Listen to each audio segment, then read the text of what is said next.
Hi, this is week 11, day 2 of the Bible in a Year live project podcast. We will be reading from the New Living Translation this week. Join the live discussion every Sunday at 6:30 p.m. You can find the Zoom details for that in the description. Let's dive in. Today we'll be reading from Deuteronomy chapter 17 to 20. Deuteronomy chapter 17. Never sacrifice sick or defective cattle, sheep, or goats to the Lord your God, for he detests such gifts. When you begin living in the towns the Lord your God is giving you, a man or woman among you might do evil in the sight of the Lord your God and violate the covenant. For instance, they might serve other gods or worship the sun, the moon, or any of the stars, the forces of heaven, which I strictly forbid. When you hear about it, investigate the matter thoroughly.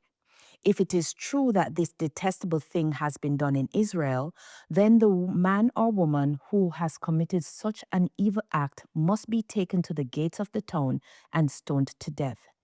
But never put a person to death on the testimony of only one witness. There must always be 2 or 3 witnesses. The witnesses must throw the first stones, and then all the people may join in. In this way, you will purge the evil from among you. Suppose a case arises in a local court that is too hard for you to decide. For instance, whether someone is guilty of murder or only of manslaughter, or a difficult lawsuit, or a case involving different kinds of assault. Take such legal cases to the place the Lord your God will choose and present them to the Levitical priests or the judge on duty at that time. They will hear the case and declare the verdict. You must carry out the verdict they announce and the sentence they prescribe at the place the Lord chooses. You must do exactly what they say. After they have interpreted the law and declared their verdict, the sentence they impose must be fully executed.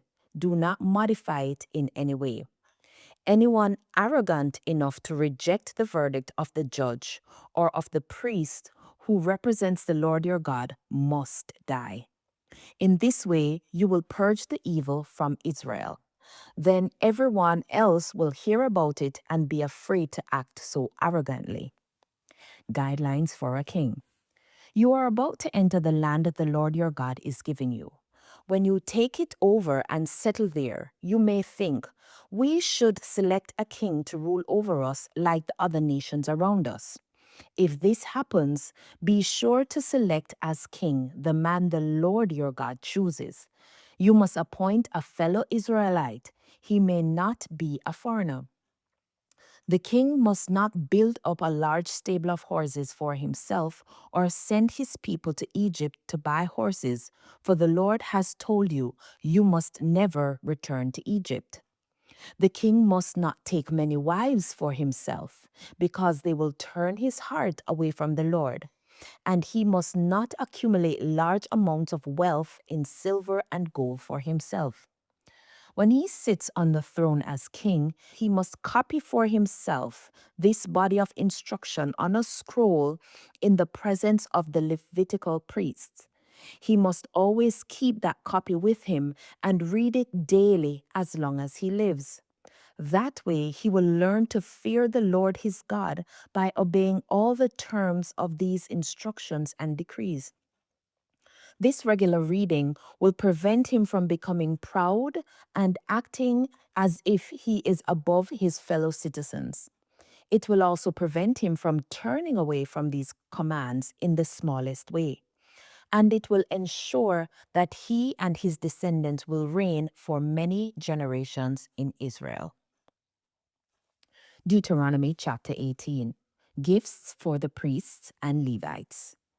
Remember that the Levitical priests, that is, the whole of the tribe of Levi, will receive no allotment of land among the other tribes in Israel. Instead, the priests and Levites will eat from the special gifts given to the Lord, for that is their share. They will have no land of their own among the Israelites. The Lord Himself is their special possession, just as He promised them. These are the parts the priests may claim as their share from the cattle, sheep, and goats that the people bring as offerings: the shoulder, the cheeks, and the stomach. You must also give to the priest the first share of the grain, the new wine, the olive oil, and the wool at shearing time. For the Lord your God chose the tribe of Levi out of all your tribes to minister in the Lord's name forever. Suppose a Levite chooses to move from his town in Israel, wherever he is living, to the place the Lord chooses for worship.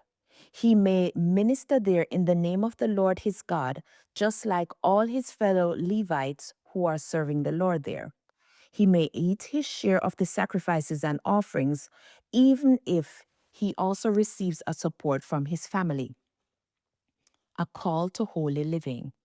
When you enter the land the Lord your God is giving you, be very careful not to imitate the detestable customs of the nations living there. For example, never sacrifice your son or daughter as a burnt offering, and do not let your people practice fortune telling or use sorcery or interpret omens or engage in witchcraft or cast spells or function as mediums or psychics or call forth the spirits of the dead.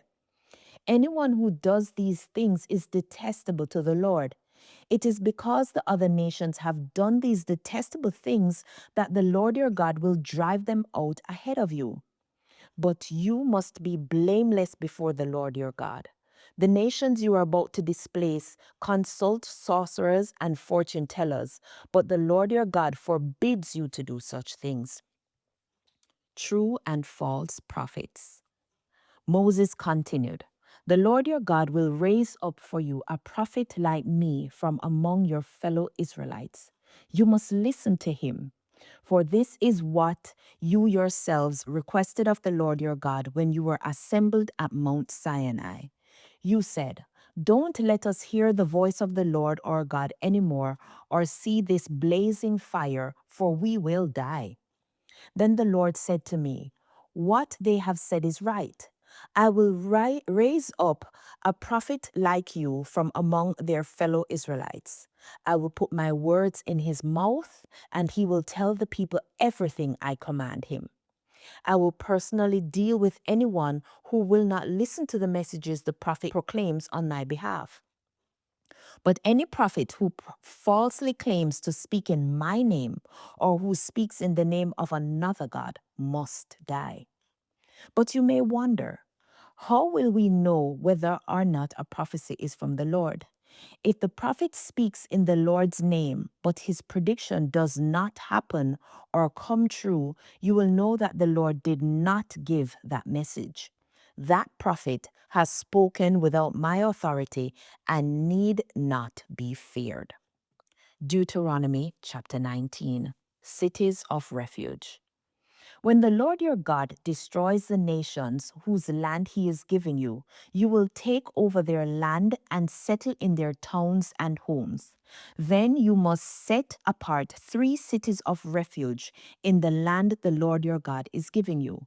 Survey the territory and divide the land the Lord your God is giving you into 3 districts, with one of these cities in each district. Then anyone who has killed someone can flee to one of the cities of refuge for safety. If anyone kills another person unintentionally without previous hostility, the slayer may flee to any of these cities to live in safety. For example, suppose someone goes into the forest with a neighbor to cut wood, and suppose one of them swings an axe to chop down a tree, and the axe head flies off the handle, killing the other person. In such cases, the slayer may flee to one of the cities of refuge to live in safety. If the distance to the nearest city of refuge is too far, an enraged avenger might be able to chase down and kill the person who caused the death. Then the slayer would die unfairly, since he had never shown hostility toward the person who died. That is why I am commanding you to set aside 3 cities of refuge. And if the Lord your God enlarges your territory, as he swore to your ancestors, and gives you all the land he promised them, you must designate 3 additional cities of refuge.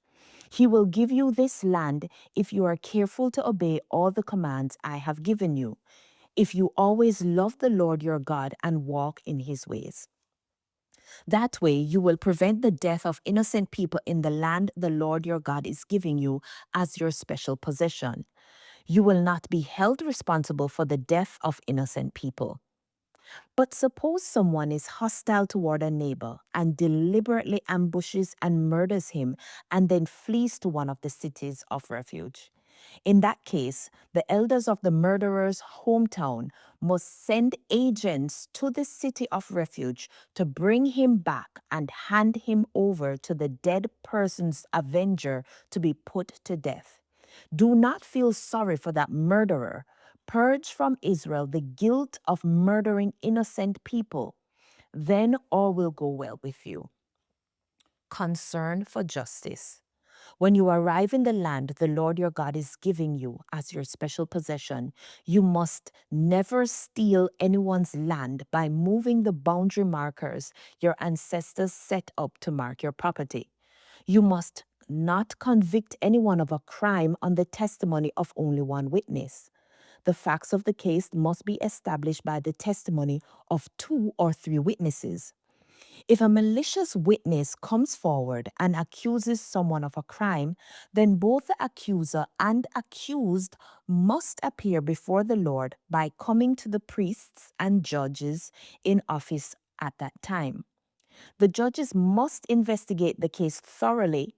If the accuser has brought false charges against his fellow Israelite, you must impose on the accuser the sentence he intended for the other person.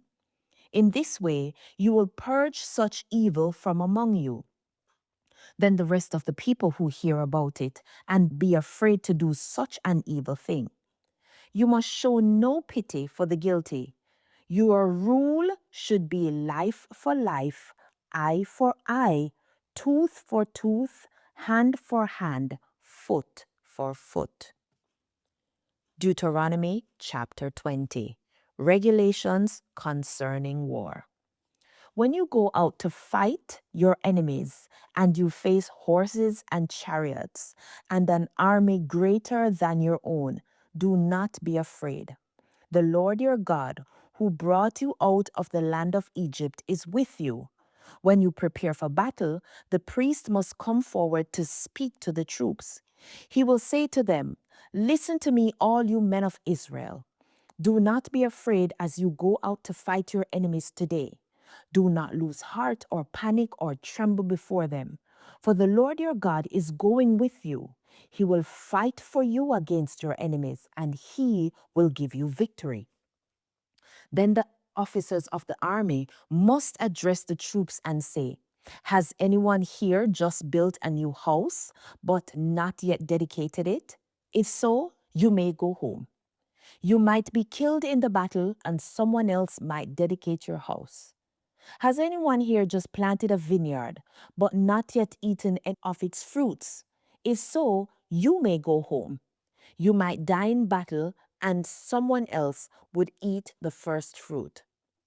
Has anyone here just become engaged to a woman, but not yet married her? Well, you may go home and get married. You might die in the battle, and someone else would marry her." Then the officers would also say, "Is there anyone here afraid or worried? If you are, you may go home before you frighten anyone else." When the officers have finished speaking to their troops, they will appoint the unit commanders. As you approach a town to attack it, you must first offer its people terms for peace. If they accept your terms and open the gates to you, then all the people inside will serve you in forced labor. But If they refuse to make peace and prepare to fight, you must attack the town. When the Lord your God hands the town over to you, use your swords to kill every man in the town. But you may keep for yourselves all the women, children, livestock, and other plunder. You may enjoy the plunder from your enemies that the Lord your God has given you. But these instructions apply only to distant towns, not to the towns of the nations in the land you will enter. In those towns that the Lord your God is giving you as a special possession, destroy every living thing. You must completely destroy the Hittites, Amorites, Canaanites, Perizzites, Hivites, and Jebusites, just as the Lord your God has commanded you.